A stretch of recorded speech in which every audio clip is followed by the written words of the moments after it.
Hello everyone, ಹೇಗಿದ್ದೀರಾ ಎಲ್ಲರೂ? ನಾನಿವತ್ತು ತಿಂಡಿಗೆ ಚಪಾತಿ ಚಟ್ನಿ ಪಲ್ಯ ಮಾಡ್ಕೋತಾ ಇದ್ದೀನಿ. ಬೆಳಗ್ಗೆದ್ರೆ ಇದೊಂದು ತಲೆನೋವು, ಏನು ತಿಂಡಿ ಮಾಡೋದಪ್ಪ ಅಂತ. ಸೊ ಚಪಾತಿ ಚಟ್ನಿ ಪಲ್ಯ ಮಾಡ್ತಾಯಿದ್ದೀನಿ.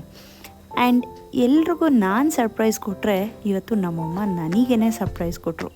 ನೈಟ್ ಇನ್ನೂ ಮಾತಾಡಿದ್ದೀನಿ 9 ಏನೂ ಹೇಳಿರಲಿಲ್ಲ. ಬೆಳಗ್ಗೆ ಎದ್ದು ನೋಡೋ ಅಷ್ಟೊತ್ತಿಗೆ ಬಂದೇ ಬಿಟ್ಟಿದ್ರು. ಆ್ಯಂಡ್ ಆ್ಯಸ್ ಯೂಶ್ವಲ್ ಅವ್ರು ಬಂದರೆ ಮಲ್ಲಿಗೆ ಹೂನ ಥರದಲ್ಲೇ ಬರಲ್ಲ.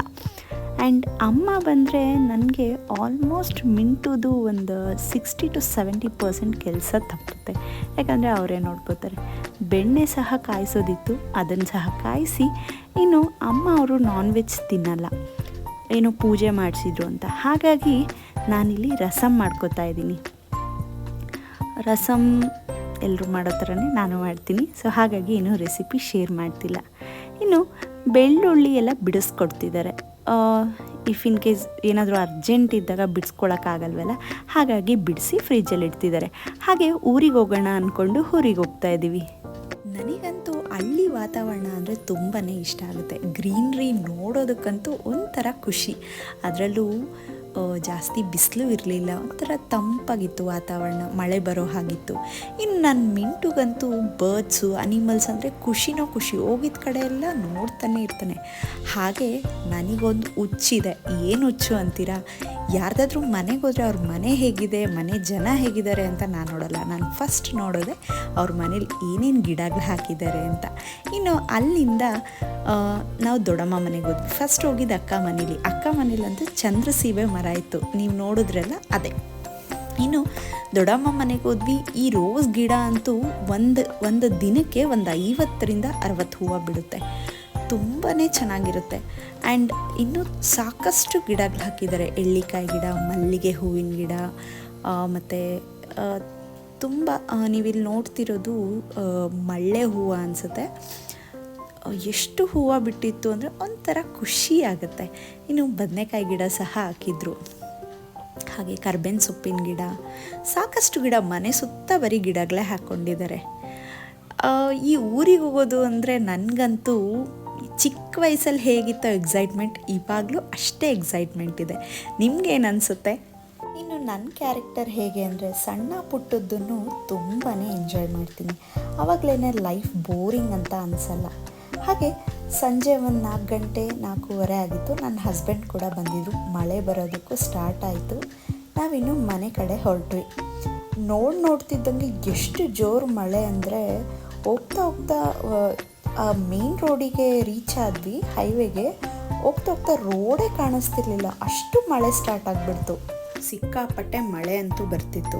ಹಾಗೆ ಸ್ವಲ್ಪ ದೂರ ಹೋಗ್ತಿದ್ದಂಗೆ ಬೈಪಾಸ್ ರೋಡಲ್ಲಿ ಹೋದ್ವಿ ನಾವು. ಆ ರೋಡಲ್ಲಿ ಒಂದು ಸ್ವಲ್ಪ ದೂರ ಮುಂದೆ ಹೋಗ್ತಿದ್ದಂಗೆ ಈ ಕುರಿಮರಿಗಳನ್ನೆಲ್ಲ ಸಂಜೆ ಆಗಿತ್ತಲ್ಲ, ಸೊ ಮನೆಗೆ ಕರ್ಕೊಂಡು ಹೋಗ್ತಾಯಿದ್ರು. ಅದನ್ನ ನೋಡಿ ಮಿಂಟುಗಂತೂ ಹಬ್ಬನೋ ಹಬ್ಬ. ಅಮ್ಮ ಎಲ್ಲೇ ಬ್ಯಾ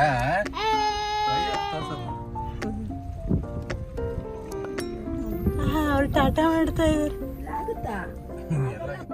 ಇನ್ನು ನಾನು ಮಿಂಟುಗೆ ಹೇಗೆ ಅಭ್ಯಾಸ ಮಾಡಿಸ್ತಿದ್ದೀನಿ ಅಂದರೆ ಸಣ್ಣ ಪುಟ್ಟದನ್ನು ಎಂಜಾಯ್ ಮಾಡೋ ಥರ ಅಭ್ಯಾಸ ಮಾಡಿಸ್ತಾ ಇದ್ದೀನಿ. ಇಲ್ಲ ಅಂದರೆ ಮಕ್ಕಳು ಈಗಲಿಂದನೇ ಏನಾದರೂ ದೊಡ್ಡದಾಗಿ ಮಾಡಿದಾಗ ಮಾತ್ರ ಖುಷಿ ಪಡೋಕ್ಕೆ ಸ್ಟಾರ್ಟ್ ಮಾಡ್ತಾರೆ.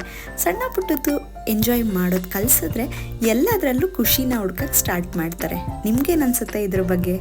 ಹಾಗೆ ಮಮ್ಮಿನ ಬಿಲ್ಡಿಂಗ್ ಹತ್ರ ಸಹ ಕರ್ಕೊಂಡೋದ್ವಿ. ಕೆಲಸ ಎಲ್ಲ ಹೇಗೆ ನಡೀತಿದೆ, ಎಲ್ಲಿವರೆಗೂ ಬಂತು ಅಂತ ನೋಡೋದಕ್ಕೆ. ಅಳಿಯ ಅಂತೂ ಅತ್ತೆಗೆ ಸುತ್ತಮುತ್ತ ಎಲ್ಲ ತೋರಿಸ್ತಿದ್ದಾರೆ, ಹೇಗೆ ಕನ್ಸ್ಟ್ರಕ್ಷನ್ ಮಾಡ್ತಿದ್ದಾರೆ, ಸುತ್ತಮುತ್ತ ಏನಿದೆ ಅಂತೆಲ್ಲ ನೀಟಾಗಿ ಎಕ್ಸ್ಪ್ಲೈನ್ ಮಾಡ್ತಿದ್ದಾರೆ. ಆ್ಯಂಡ್ ಇಲ್ಲಿ ಖುಷಿ ಏನಂದರೆ ಕರಡಿ ಬೆಟ್ಟ ಕಾಣಿಸ್ತಿದೆ. ನಾನು ಯಾವತ್ತೂ ಅಬ್ಸರ್ವ್ ಮಾಡಿರಲಿಲ್ಲ. ನಿನ್ನೆ ಮೇಲೆ ಹೋದಾಗ ನೋಡಿದೆ, ನನಗಂತೂ ಖುಷಿ ಆಗೋಯ್ತು.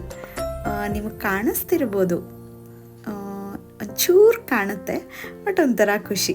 ಮತ್ತು ಅಲ್ಲಿಂದ ನಾವು ಹೋಗಿದ್ದು ಮನೆಗೆ. ಅಮ್ಮ 6:30 ಟ್ರೈನಿಗೆ ಹೊರಡಬೇಕಾಗಿತ್ತು, ಸೊ ಹಾಗಾಗಿ ಬೇಗ ಹೋದ್ವಿ.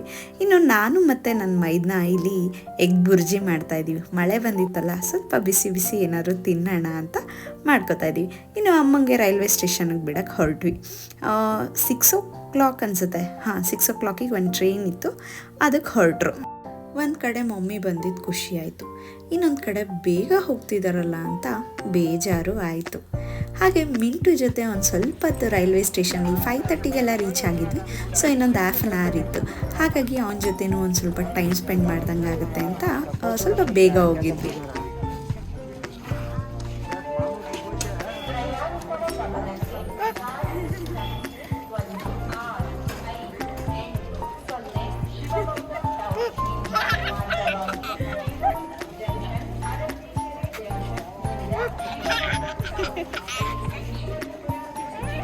ಹಾಗೆ ಟ್ರೈನ್ ಬರೋದಕ್ಕೆ ಇನ್ನೊಂದು 5-10 ಮಿನಿಟ್ಸ್ ಇತ್ತು.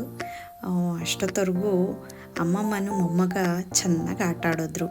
ನಮ್ಮ ಅಮ್ಮಂಗಂತೂ ಬೇಜಾರು ಅವನ್ನ ಬಿಟ್ಟು ಹೋಗೋದಕ್ಕೆ. ಮತ್ತು ನೆಕ್ಸ್ಟ್ ಟೈಮ್ ಬರೋವರೆಗೂ ಮಿಸ್ ಮಾಡ್ಕೋತೀನಿ ಅಂತ ಒಂದಷ್ಟು ಮುದ್ದು ಮಾಡ್ತಾಯಿದ್ರು. ಹಾಗೆ ನೋಡ್ತಾ ನೋಡ್ತಾ ಟ್ರೈನ್ ಬಂದೇ ಬಿಡ್ತು.